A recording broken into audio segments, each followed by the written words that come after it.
जो हमारा एनआरई का एग्जाम है।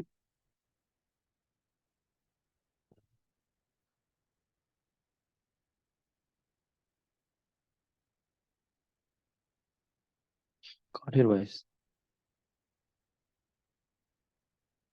है। जी, अस्सलाम वालेकुम स्टूडेंट्स। ये जो आपका एनआरई 2024 जो एग्जाम है, पहला क्वेश्चन ये था कि सर क्या ये एग्जाम कब हो रहा है। पहला सबसे मोस्ट इम्पोर्टेंट क्वेश्चन है जो एनआरई गाइडलाइन 2024 के लिहाज से। तो मैंने लिखा हुआ था कि वो आपका मार्च या अप्रैल में है। अब इसका सोर्स स्टूडेंट्स क्या ये कंफर्म है और कितने परसेंट कंफर्म है। जी ये इसकी कंफर्मेशन ये है ये एग्जाम मार्च या अप्रैल मार्च में तो मुश्किल लग रहा है। जब मेरी हमारी बात हुई थी पीएमडीसी ऑफिशियल से, तो उन्होंने हमें ये बताया था कि मैंने उसको ओपन नहीं किया था उस मीटिंग को। मतलब जो होता है ना, वो सोशल मीडिया पे जी पिक्चर्स आ रही होती हैं, तो ऐसी बात नहीं हुई थी। लेकिन आपको ये बता रहा हूँ कि उनसे जब बात हुई तो उन्होंने कहा था कि हम मार्च या अप्रैल में लेंगे। तो मार्च में थोड़ा इसलिए डिफिकल्ट है कि मार्च में एग्जाम रमज़ान है। तो रमज़ान की वजह से जो है मोस्ट प्रॉबली हम इसको अप्रैल में कंडक्ट करेंगे। फिर हमने उनसे पूछा कि आप ये बताएं कि आप हमारी उनसे डिमांड थी कि आप उसको करें हमें कितने टाइम एग्जाम होगा, एटलीस्ट 3 टाइम तो होना चाहिए। तो उन्होंने कहा कि हम एग्जाम को 2 टाइम लिया करेंगे साल में। तो एक जो टाइम है, फर्स्ट टाइम जो है वो मार्च अप्रैल होगा, ठीक है, या अप्रैल, ये अब ये मंथ होंगे। और सेकंड जो है वो आपका अक्टूबर नवंबर होगा, ठीक है। तो पहली बात ये है कि आपका एग्जाम ये वाला जो है ये मार्च और अप्रैल में मोस्ट प्रोबेबली होगा। ये 100% में, क्योंकि ये किसी अदारे की वो ऑफिशियल चीजें होती हैं। तो क्योंकि ये ऑफिशियल तौर पे अभी अनाउंस नहीं हुआ, लेकिन मोस्ट प्रोबेबली जल्दी अनाउंस हो जाएगा। वो जल्दी इसको अनाउंस कर देंगे। और जो पेपर है वो आपकी नम्स यूनिवर्सिटी ही कंडक्ट करवाएगी। फिर इसके बाद अदर क्वेश्चन ये था कि सर ये बताएं कि ये जो एग्जाम है इसका पासिंग क्राइटेरिया क्या होगा। तो अभी तक जो वो काम कर रहे हैं, मोस्ट प्रोबेबली, ये मैं चांसेस बता रहा हूँ अकॉर्डिंग टू जो उन्होंने इंफॉर्मेशन दी। वो कह रहे थे कि 70% ही, अब अप टू नो, ये वाला जो एग्जाम। लेकिन जो नेक्स्ट होगा वो मे बी वो आपका 60 to 65% पे होगा, ठीक है। जो ये वाला एग्जाम है मोस्ट जो ये है प्रोबेबिलिटी। तो प्रोबेबिलिटी ये है कि ये एग्जाम आपका 70% पे हो, जो मार्च अप्रैल है। जो नेक्स्ट अटेम्प्ट होगी जो कि अक्टूबर नवंबर में, अकॉर्डिंग टू देम, अक्टूबर नवंबर वाली अटेम्प्ट, उसमें मे बी आपका 60 65 ज्यादा चांस है, 65 पे आपका एग्जाम होगा करे, ज्यादा चांसेस यही है। उसके बाद हमारा क्वेश्चन था जनाब आला, आप हमें ये बताएंगे ये अंक मेथड के बारे में बता दें कि ये अंक मेथड जो है वो अप्लाई कब होगा। तो उन्होंने कहा कि ये अंक मेथड जो है ये अंडर, हाँ, मोस्ट प्रोबेबली जो एग्जाम है वो अप्रैल में है आपका।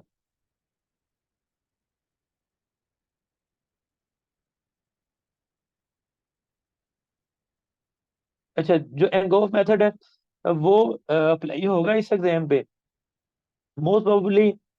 इस एग्जाम पे तो थोड़ा डिफिकल्ट मुझे लगता है। जो उनकी वो इसको अंडर ऑब्जर्वेशन रखा हुआ है, मतलब ये है कि उनकी उसमें है, अंडर कंसिडरेशन है। लेकिन अभी उन्होंने इसको अप्लाई करना नहीं करना इस पे कोई कंफर्म डिसीजन नहीं दिया। और मे बी के अप्लाई कर दें इसी एग्जाम पे, और मे बी अभी एग्जाम पे, इस एग्जाम पे वो अप्लाई ना हो, और मे बी के हो जाए। एंगोफ मेथड में हर एक एमसीक्यू की परसेंटेज होगी, लाइक डिफिकल्ट लेवल होगा। इट मींस कि एक एमसीक्यू है वो सबका सही है, मतलब कि वो आसान एमसीक्यू है, तो उसकी वैल्यू कम होगी, उसके स्कोर उसका टोटल वेटेज कम होगी। और एक एमसीक्यू है जो सबने गलत किया हुआ है, लेकिन कुछ बच्चों ने उसको, डिफिकल्ट एमसीक्यू है, कंसेप्चुअल बेस है, कि जो मेजोरिटी का गलत हो गया है।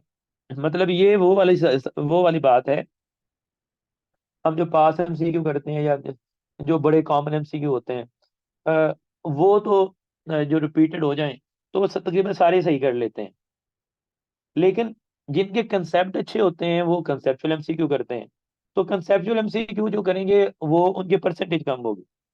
तो जो एमसीक्यू कम लोगों ने सही किया होगा, मतलब कि वो डिफिकल्ट है, तो उसकी वैल्यू ज्यादा होगी, उसका स्कोर ज्यादा होगा।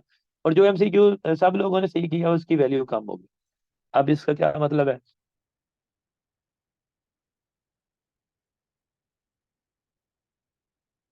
इसका मतलब ये है कि ये भी तो हो सकता है कि एक पर्सन था, उसने कोई 150 एमसीक्यू ठीक कर लिए, और एक पर्सन और वो फेल हो गया, क्योंकि उसके जो 150 एमसीक्यू थे वो वाले थे जो इजी वाले, जिनकी वेटेज कम थी। और एक पर्सन है, उसने 140 एमसीक्यू ठीक किए हैं, लेकिन वो वाले किए हैं जो कि कंसेप्चुअल बेस्ड थे। तो हो सकता है ये 140 वाले एमसीक्यू जिसने किए हैं वो पास हो जाए, क्योंकि उसने वो एमसीक्यू किए हैं जो डिफिकल्ट कंसेप्चुअल बेस्ड थे। और जिसने 150 एमसीक्यू ठीक किए हैं वो फेल हो जाए, क्योंकि उसका जो एमसीक्यू है वो सबके ठीक थे। तो उनका डिफिकल्टी लेवल जो है वो इतना वो नहीं था। तो एंगोफ मेथड तो इस तरह जो है, लेकिन ये कब अप्लाई होगा, ये उनके कंसिडरेशन में है। अप्लाई कब करेंगे, आप इसके बारे में कुछ भी नहीं कह सकते।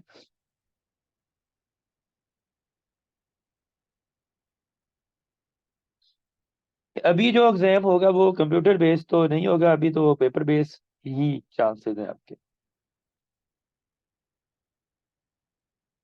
बाकी ये है कि ये जो इन्फॉर्मेशन हम मैंने आपको दी है, ये अथेंटिक इन्फॉर्मेशन है, ये खुद से नहीं दी गई। अ, आपने इसको ध्यान में रखना है। और ये उनके अकॉर्डिंग टू जो उनके हाई अथॉरिटी पर्सन है। तो आपको देने का मतलब, ये इंफॉर्मेशन ब्रेक करने का जो मकसद है वो ये है कि जिस तरह के उन्होंने पिछली दफा एग्जाम सडनली अनाउंस कर दिया था, और एक मंथ रहता था, और एक मंथ में आपसे रिवीजन करना मुश्किल था, आपसे प्रॉपरली पढ़ना मुश्किल था। इस तरह भी वो कुछ इस तरह का करेंगे कि आपको हो सकता है कि इन फेब में वो अनाउंस कर दें और अप्रैल में एग्जाम है, तो फिर आप लोगों से तैयारी करना मुश्किल हो। तो तैयारी करना मुश्किल हो, तो इसलिए आप लोग अपने जहन में रखें कि अपना एग्जाम अप्रैल में है। अब ये भी तो पॉसिबिलिटी हो सकती है, क्योंकि अभी उन्होंने ऑफिशियली अनाउंस नहीं किया। जो उन्होंने डिसाइड किया वो ये था। लेकिन ये भी पॉसिबिलिटी हो सकती है कि वो एक मंथ, ये लेस फिर अपने अपने जहन में रख लीजिए, ये प्रोबेबिलिटी बहुत ज्यादा नहीं है, बहुत कम प्रोबेबिलिटी है कि आपका एग्जाम अप्रैल मई में जाए। बहुत लेस, मतलब कि बहुत कम चांस है कि ये मई में जाए। लेकिन अगर मई में चला भी गया तो आपने ये नहीं कहना कि सर आपने गलत वो दी थी, मतलब कि आपने तो, बहुत लेस चांस है कि मई, अप्रैल मई जून इधर जाए। तो फिर आप कहेंगे सर आपने तो कहा था अप्रैल में होगा। इसका आपको जरूर फायदा होगा। इसका आपको ये फायदा होगा कि कम से कम अगर अल्लाह, मुझे नहीं लगता कि आपका मई या आगे जून में एग्जाम जाए।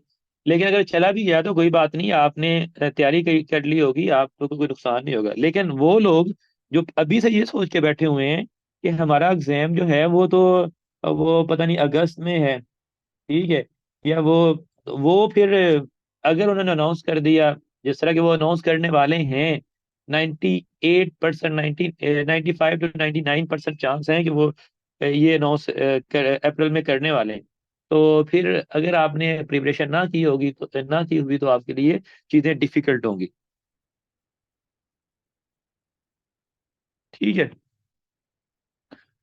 स्ट्रेटजी तो अब ये है कि हम इस पे करते हैं कि अब हमने एग्जाम की प्रिपरेशन किस तरह करनी है।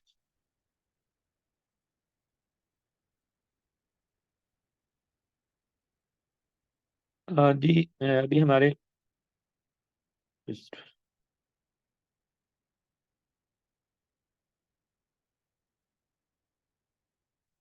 खुद ही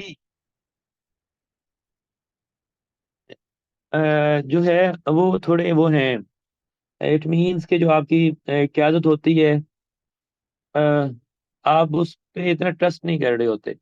हमारा जो, क्योंकि हम हैं एक प्लेटफॉर्म को, और आई एम अ टीचर।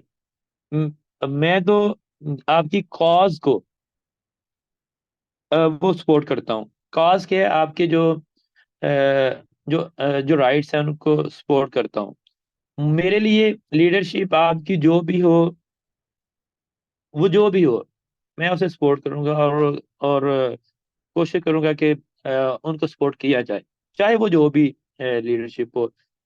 आपको पता है कि आपकी लीडरशिप डिवाइडेड है, लेकिन अ, हमारे लिए वो सारे काबिल एहतराम है, डिवाइडेड भी काबिल एहतराम है। लेकिन आपकी जो अवाम है, वो जो दूसरे बच्चे हैं, वो बड़ों पे जो जो भी लीड कर रहा हो उसको सपोर्ट करते हैं। आप लोग ज्यादा एक दूसरे की टांगें खींचते हैं, बातें करते हैं, और ये कुछ होता है।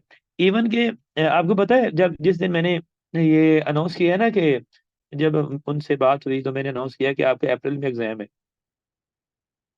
तो वो एक स्क्रीनशॉट किसी ने सेंड किया हुआ किसी ग्रुप में, ये आप एफएमजी हैं, कि आपको हम आपकी एफएमजी के लिए फर्स्ट एड मेडिसिन प्लेटफॉर्म ने, अ, आपको पता है जब भी आप प्रोटेस्ट के लिए गए हैं, तो पाकिस्तान में जितने भी प्लेटफॉर्म है, सबसे ज्यादा उसको जो आपके प्रोटेस्ट को सपोर्ट करने वाला और पैसे लगाना लगाने वाला प्लेटफॉर्म, हमने इतना एडवर्टाइज तो नहीं किया, लेकिन सबसे ज्यादा जिसने डोनेट किया है, और सपोर्ट किया है, और डोनेशन दी है, आप उधर जाते हैं आपके खाने के लिए, वो फर्स्ट एड मेडिसिन प्लेटफॉर्म ही है। ठीक है, सबसे ज्यादा। और इस दफा भी और इससे पहले भी जब आप उधर गए थे प्रोटेस्ट करने के लिए, तो जितने दिन आप रुके थे, तो फर्स्ट एड मेडिकल प्लेटफॉर्म ने आपके डिनर का वो इस्तेमाल किया था, और इस दफा भी किया है। और आपको आपको पता भी नहीं कितने एक्सपेंसेस आए थे, और प्लेटफॉर्म ने कितने दिन भी आप रुके हैं उसको बियर किए। तो खैर, अभी हमने जो मीटिंग की उनसे अथॉरिटी से, तो मैंने कहा कि आपका एग्जाम जो है ना वो 5 अप्रैल को होगा। तो एक ग्रुप में किसी ने हमारे वो फेसबुक का वो लेके स्क्रीनशॉट तो शेयर किया हुआ, और कहा हुआ, देखें जी, हाँ इन्होंने तो इसलिए कहा है कि इनके प्लेटफॉर्म पे बच्चे ज्यादा आ जाएंगे, वो एग्जाम का बताएंगे, तो बच्चे ज्यादा सब्सक्रिप्शन लेने आ जाएंगे। भाई, हम इससे ऊपर हम हमारी थिंकिंग इससे ऊपर है। लेकिन बच्चों, आप भी अपनी थिंकिंग से जरा ऊपर आ जाओ। ठीक है, मतलब कि अपने बड़ों से वो मतलब कि जिस चीज का आपको पता भी नहीं होता उसके बारे में आप बात कर देते हैं। तो जब आप किसी के बारे में बात कर रहे होते हैं, तो थोड़ा थिंक किया करें। सबसे ज्यादा एफएमजी को सपोर्ट करने वाला प्लेटफॉर्म, और सबसे ज्यादा एफएमजी पे पैसे लगाने वाला platform first aid medicine platform ही है। तो फर्स्ट एड मेडिसिन प्लेटफॉर्म अगर आपको कोई वो इंफॉर्मेशन देता है, और वो ऑथेंटिक इंफॉर्मेशन होती है, तो उस पर बदगुमान ना हुआ करें। अ, बल्कि आप बदगुमान होके इस तरह की नेगेटिव कमेंटिंग कर रहे होते हैं। तो मैंने जब वो व्हाट्सएप ग्रुप में देखा, तो मैंने कहा यार, इनका कुछ नहीं हो सकता, क्या कर सकते हैं उनके लिए। तो खैर, अभी तो इसलिए जो है ना, आप लोग थोड़ा अपनी क्यादत पे थोड़ा वो किया करें, ट्रस्ट किया करें। खैर, अभी हम शुरू करते